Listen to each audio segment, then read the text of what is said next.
The storm itself would be closer here to Hagerstown and diving off to the south. So these storms have been moving out of parts of Indiana, diving off to the south and bringing that potential for rotation and, of course, leading to a tornado to these areas. So we have a freeze warning in half of the area. We have a frost advisory in the other half. Either way, it's going to be very chilly overnight. So Helene was a Category 4 when it made landfall, but it kind of skirted along the coast, remember? And then it kind of made that turn. So this is moving, I mean, directly across Florida from west to east. So it's making a much more direct impact, and the storm surge is going to be twice as high with this storm. And again, we have 2 tornado warnings now. So this one was just issued for Union County, and it does include Brookville. So this is another radar indicated tornado. But I tested my solar glasses. The sun is still completely full right now, but we are very close to seeing that partial eclipse here in Indianapolis, just minutes away from that. So everybody getting even more excited, especially now that the race cars are out here. It has been 10 months since we warned the residents here in Goshen about that tornado, and you can tell from looking above that the damage is still evident. This large tree fell on the home when Angel and her daughter were inside. They were actually taking cover in the back of the house in the bathroom. Now, just in February, the house was demolished. The construction company did do that, but since then, they have not done a lot of work.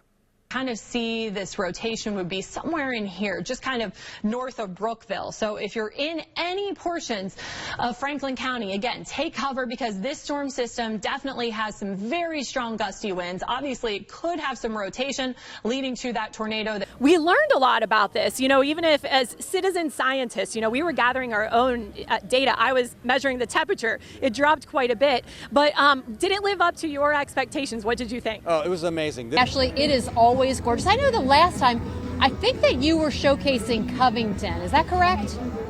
Yes.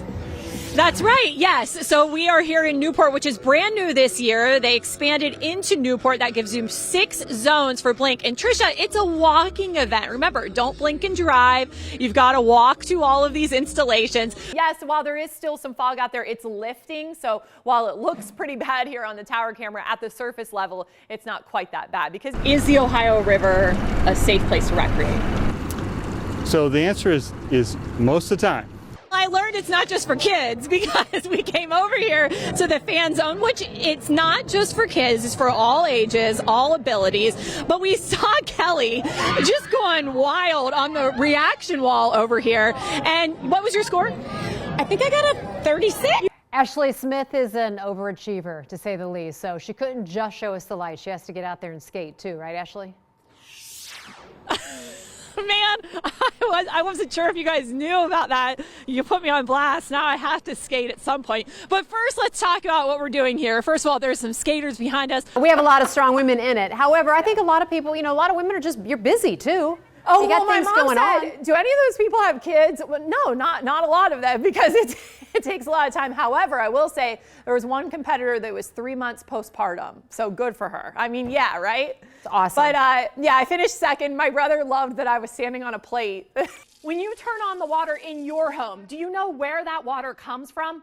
For more than 1 million people right here in the tri-state, it's the Ohio River. Beautiful pre-sunrise shot there at Turfway Park. It is cool, although CVG, one of the warmer spots in the 40s right now. Many of us are in the 30s, so if you are going out and about today, early this morning, grab those extra layers, but by this afternoon, it's going to be quite pleasant. Okay, right now we are, of course, talking about what's happening in the Gulf. We have Hurricane Milton, a very strong Category 4 hurricane. We should have an update here by 5 o'clock. Sometimes that comes in maybe 10, 15 minutes early, so if we get it within this hour, I will pass that along to you. But if not, of course, Steve Horsemeyer will have that at 5. But likely it has strengthened. It's already at 155-mile-per-hour winds.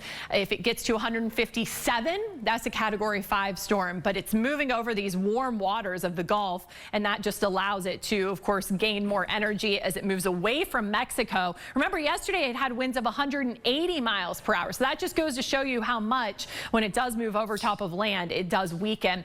Already in parts of Florida, they're seeing some of those impacts from the outer bands, but it is expected to make landfall as that either strong Category 3 or weak Category 4 hurricane, which either way is a major hurricane sometime tomorrow night or early Thursday morning. Near Tampa, probably somewhere between Tampa and Fort Myers, but this entire area is going to have major impacts. And, you know, Jeremy mentioned UC heading to Orlando specifically for that game on Saturday. So far, UCF has already canceled all sports for Wednesday and Thursday. They say as of now that game is on, but we'll just have to see what kind of mess Milton leaves behind. So a lot of things to kind of watch in the coming days. But of course, the storm surge, I think, is going to be the biggest impact from this storm. You're looking at 10 to 15 feet of water. That's ocean water just being poured into these areas in this kind of purple shading. So it's all the way from north of Tampa to Fort Myers, where they could see that 10 to 15 feet of water. Then you have rain on top of it. So we're looking at major impacts of flooding especially, but very strong winds too. 70 right now at CVG, of course, just beautiful weather here at home. 72 at Lunken.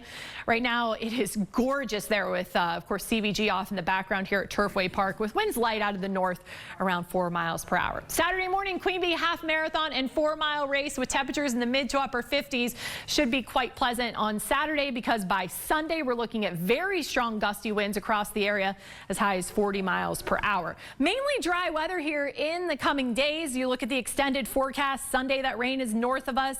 Monday, we may have a sprinkle or two, but for the most part, it looks like we go right back to that lengthy period of time with dry weather, and that means drought conditions will likely worsen. Temperatures remain in the 70s in the coming days. We warm into the 80s this weekend, and then back down into the 60s and 70s early next week. Trisha?